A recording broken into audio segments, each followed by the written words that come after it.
మాస్టర్తో మాటామంతి కార్యక్రమానికి స్వాగతం. నేను మీ మాస్టర్ దుర్గాప్రసాద్. ఈరోజు మనతో పాటు సోషల్ యాక్టివిస్ట్ కృష్ణకుమారి గారు ఉన్నారు. నమస్కారం మేడం. నమస్తే అండి.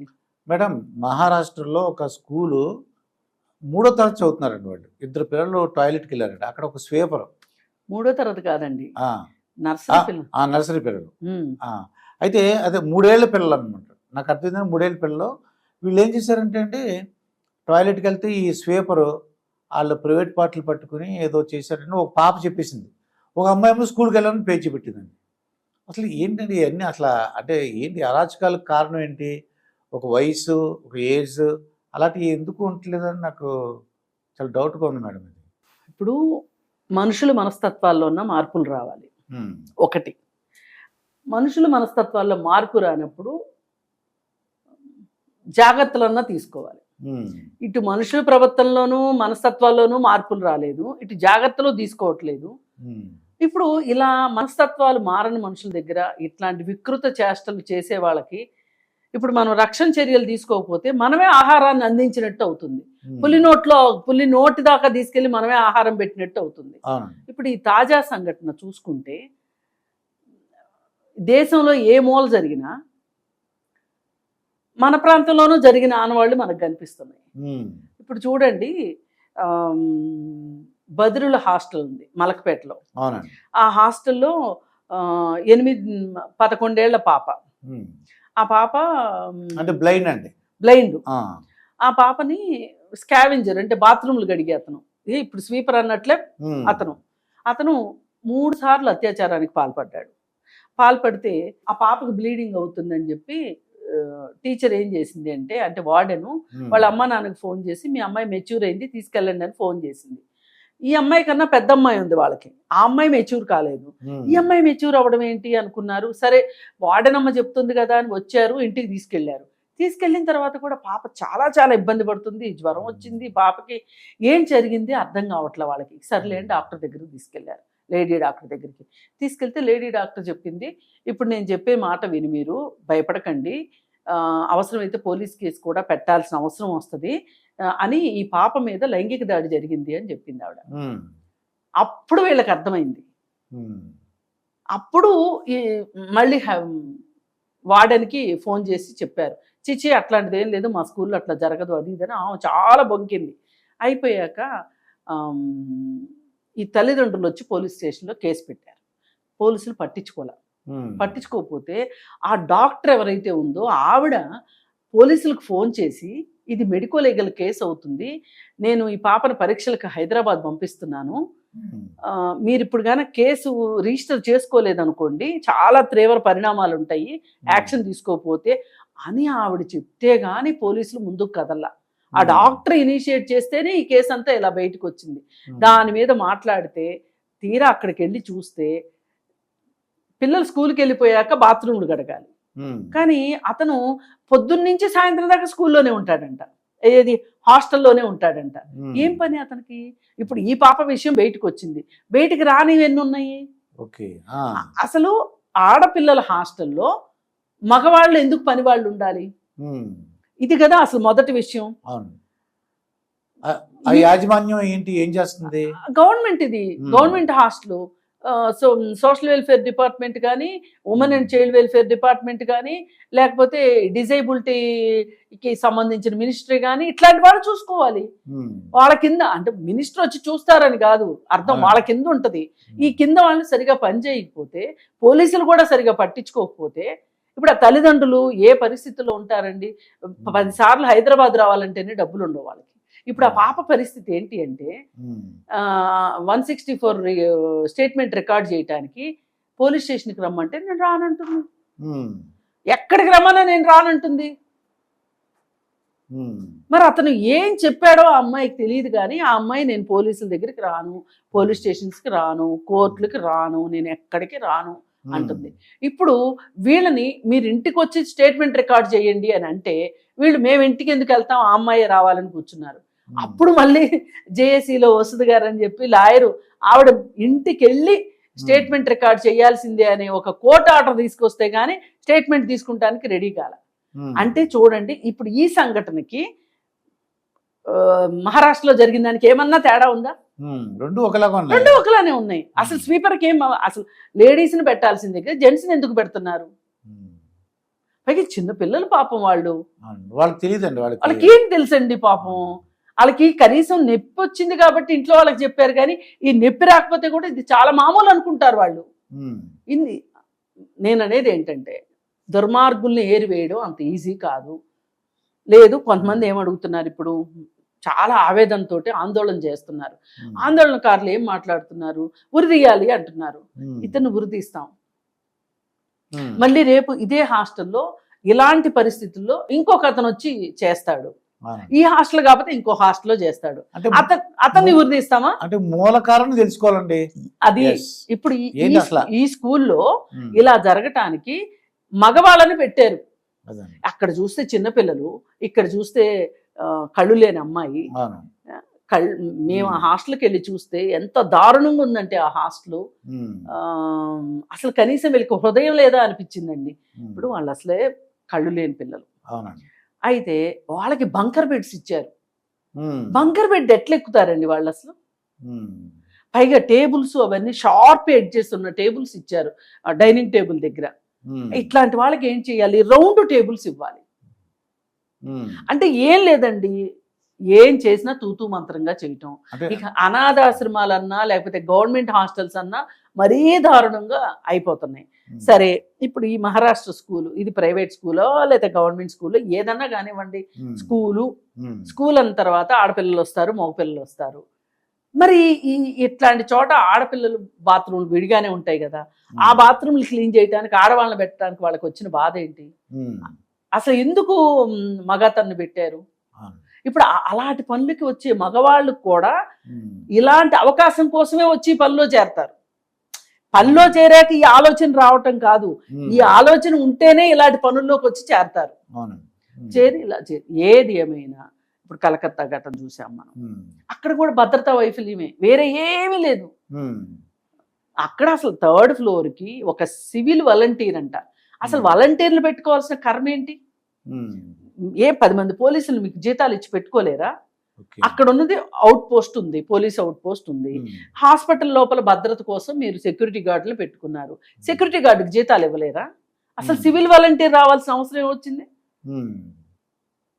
అతను సివిల్ వాలంటీరు ఎక్కడి వరకు రావచ్చు? 3rd ఫ్లోర్ వరకు రావడానికి వీల్లేదు, కిందనే ఉండాలి. అసలు 3rd ఫ్లోర్లోకి యాక్సెస్ ఎలా ఇచ్చారు? ఇప్పుడు సెమినార్ హాల్ ఉంది, ఆపరేషన్ థియేటర్స్ ఉంటాయి. ఇట్లాంటి చోట అసలు వేరే వాళ్ళకి యాక్సెస్ ఎలా ఉంది? అసలు ఆ అమ్మాయి వెళ్ళి సెమినార్ హాల్లో పడుకోవాల్సిన కర్మేం పట్టింది? వాళ్ళకి రెస్ట్ రూమ్లు ఎందుకు లేవు? ఇలా ఆలోచించాలి.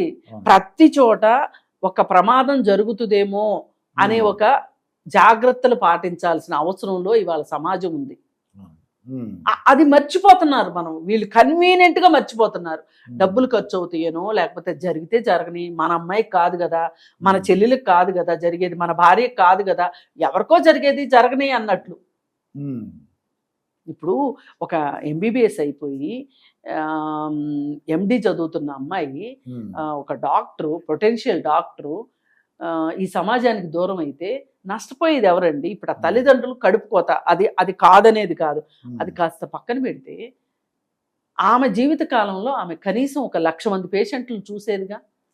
లేదు అనుకుంటే కనీసం ఒక 50,000 మంది పేషెంట్లను చూసేదిగా.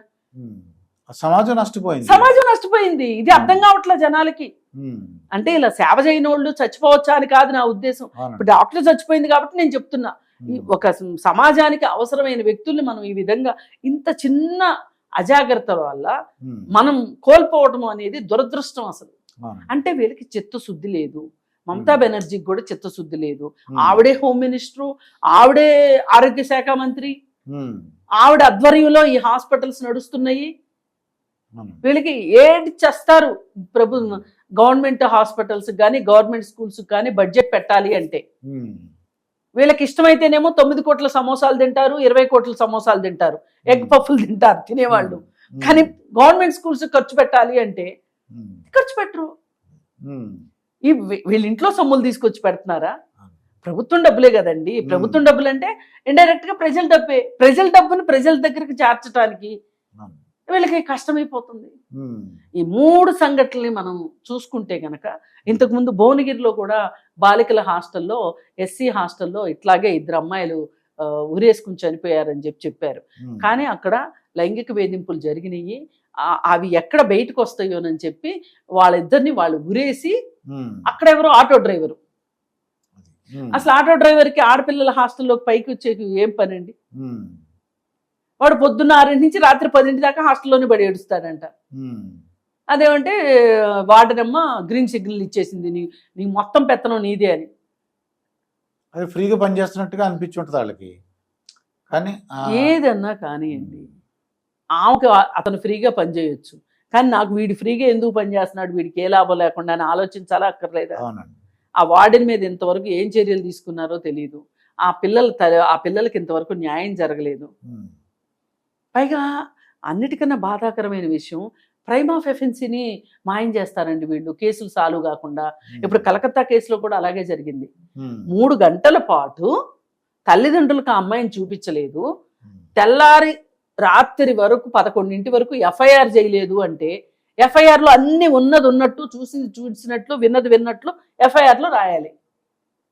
వాళ్ళు ఏదైతే రాయదలుచుకున్నారో ఉమ్, ఆ పరిస్థితిని అక్కడ ఉంచి, అవును. ఆ విధంగా వాళ్ళు వాళ్ళకి నచ్చిన విధంగా ఎఫ్ఐఆర్ చేశారు. అందుకే అంత టైం తీసుకున్నారు. ఉమ్, అది ఇప్పుడు విజయవాడలో ఆయేషా మీరా కేసు ఉంది. ఆయేషా మీరా కేసులో కూడా ఇంతే, మొత్తం ప్రాథమిక సాక్ష్యాధారాలు మొత్తాన్ని రూపుమాపేశారు. ఆ కేసు చచ్చినా సాల్వ్ కాదు. ఉమ్, అన్లెస్ అంటిల్ అసలు చేసినోడు కూడా వచ్చి నేనే చేశానంటే కూడా వాడే చేశాడని నిరూపించడానికి ఆధారాలు లేవు అక్కడ. అది. అంత అంటే వీళ్ళ ఉద్దేశం నిందితుల్ని పూర్తిగా కాపాడదలుచుకున్నారు.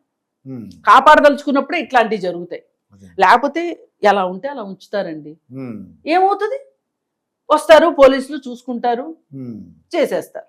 అంటే ఇక్కడ మనకు కావాల్సింది ఏంటంటే, మీరు ఒక పక్క నుంచి సమాజంలో అవగాహన కల్పిస్తూ, ఇంకొక పక్క నుంచి రక్షణ చర్యలు, జాగ్రత్తలు మీరు పాటించారనుకోండి, ఇలాంటివి జరగకుండా ఉంటాయి. ఉమ్, జరిగినా తక్కువ సంఖ్యలో జరుగుతాయి. ఉమ్, ఇప్పుడు మీరు అవగాహన కల్పించట్లేదు, మనుషుల మనస్తత్వాలు మార్చట్లేదు, వాళ్ళ బుద్ధులు మార్చట్లేదు. ఇంకా వాళ్ళ బుద్ధులు పెడదోరణ పట్టడానికి మీరు పోర్ని అవైలబుల్ చేశారు, గంజాయి అవైలబుల్ చేశారు, మద్యం అవైలబుల్ చేశారు. ఇప్పుడు ఇవాళ గత 2 నెలల్లో మన హైదరాబాద్లోనే కావచ్చు, అడపాదడప ఆంధ్రప్రదేశ్లో కావచ్చు, 15 కేసులు నమోదైనాయండి ఉమ్, అత్యాచారాల ఘటనలో. ఓకే. ఈ అత్యాచారాలు చేసిన వాళ్ళు కూడా దాదాపు మ్యాక్సిమం కేసుల్లో మైనర్లు. ఉమ్, ఈ మైనర్లు ఎందుకు చేస్తున్నారు అంటే, గంజాయి తీసుకోవడం ఒకటి, జులాయిల మాదిరి తిరగడం ఒకటి, స్కూళ్ళు మానేయడం, స్కూళ్ళు ఎగ్గొట్టేయటం ఒకటి.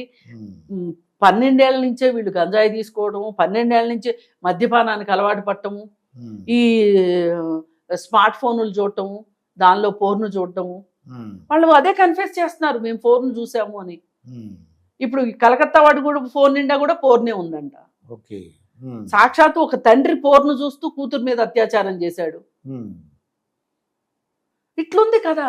అదే. అంటే ఏ రకంగా చూసినా స్త్రీ స్వేచ్ఛగా, ధైర్యంగా, ధీమాగా, నాకు రక్షణ ఉంది అనే ఒక ఫీలింగ్ తోటి ఒక స్త్రీ ఉండగలిగిన పరిస్థితి లేదు వాళ్ళ సమాజంలో. అది రావాలంటే ఏం చేయమంటారు? అందుకే నేనేమంటున్నా, ఇట్లాంటి పరిస్థితుల్లో స్కూల్ ఎగ్జాంపుల్ స్కూల్స్ తీసుకుందాం, మేల్ వర్కర్స్ని పెట్టకండి, ఫిమేల్ వర్కర్స్ని. ఇప్పుడు జీతం ఏదైనా ఒకటే కదా, దొరుకుతారండి, ఎందుకు దొరకరు?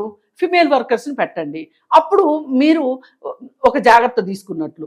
వాళ్ళ ఇంట్లో జరిగింది అనుకోండి, అది వాళ్ళ ఇల్లు రెస్పాన్సిబిలిటీ. స్కూల్లో జరిగింది కాబట్టి కదా స్కూల్ రెస్పాన్సిబిలిటీ అయింది. మళ్ళీ ఇంకో పక్కన